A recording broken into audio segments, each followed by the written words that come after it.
So eto tayo. Nagka-etchos-etchos na sa Senate. Oh, ayan oh. Kaya ito, oh, ayan protesta. Ayun naman siya, oh, yung pogi dati. But anyway, panoorin natin to ha. Si Cheese Escudero pala. Eto na nga. Ayan, panoorin President Pro natin Tempore. ha. At si Senator Juan Miguel Zubiri, ang acting majority leader o chairman ng Rules Committee, nanunumpa ngayon doon sa podium si Senator Gatchalian sa harap ni Senate Minority Leader Tito Soto III bilang senior member ng Senado. Nangyayari po ito mga kapuso dahil sorpresang dumating si Senator Cheese Escudero. Sa pagdating niya, 12 ngayon ang narito sa session hall. Ang composition po kasi ng Senado, 24, 11-11 minority majority block bago dumating si Escudero. Kasama dun si 11, si Escudero. Naging 11 sila supposedly.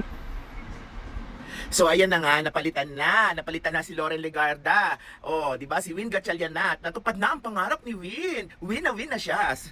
Ay naku, alam nyo ba pinalitan din nila yung secretarial? Oh, alam nyo ba pinalitan din nila yung parang dating ano, yung sino ba to? Aplaska ba yan or whatever? Yung sa Sergeant at Arm. O, pinalitan na rin nila. O, so, may mga planong magaganap tomorrow. Kasi di ba tomorrow yung Blue Ribbon Committee. Naku po, Diyos ko dayo. O, pag-usapan natin to guys ha. Pag-usapan natin yung masinsinan to. Nakakaloka.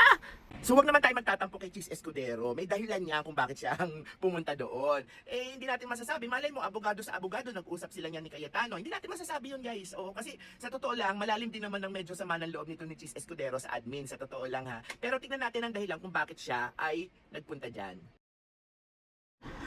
So, eto na nga. Eto na kasi yung mga outgoing senators for 2028. Ibig sabihin hindi na sila re-electionist. Pero pwede naman silang tumakbo in another position, di ba? But anyway, eto sila ha. Si Cayetano, si Ejercito, at si Francis Cheese Escudero. Si Dingo Estrada, outgoing na rin, guys. Si Sherwin Gatchalian, outgoing na rin. Risa Ontiveros, outgoing na rin. Legarda, Padilla, Tulfo, Villanueva, Villar, at si Zubiri, outgoing na lahat yan. So, ibig sabihin, itong mga ito, Diyos ko day, mga wala nang ano to, pake.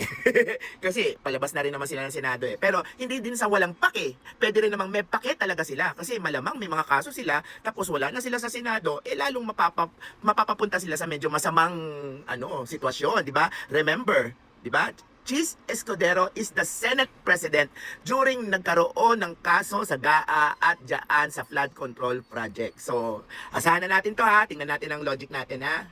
Sa totoo lang ito sa totoo lang, sinasabi ko na sa inyo, hindi na naghahabol ng leadership sa Senado ang mga majority ngayon. Kasi napalitan na naman sila parang lumalabas na naman ngayon, majority na naman ngayon yung kabila. So hindi na naghahabol ng leadership ang mga Duterte group dyan sa Senado. Pero ang habol na lang nila is matuloy ang Blue Ribbon Committee. Yan, na pamumunuan ni Pia Cayetano at saka ni Marcoleta. Yan na lang talagang habol nila. Wala na silang ibang gagawin pa kasi wala na talaga silang magagawa.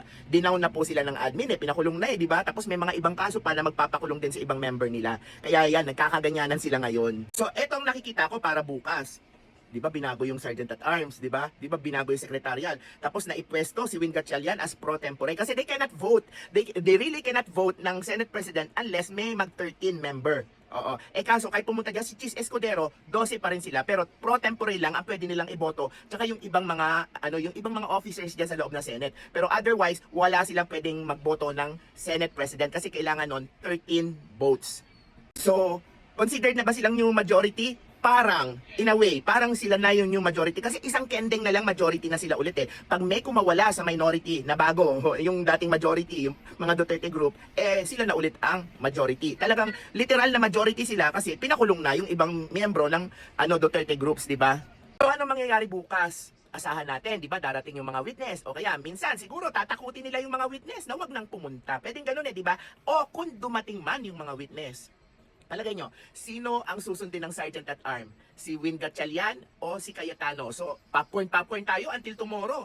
Naku, Diyos ko, palagay ko may magaganap na naman takbuhan, may magaganap na naman something na dramahan dyan sa Senate tomorrow. So, until next time, ito na yung pinakaantay natin, di ba? Walay ng iba.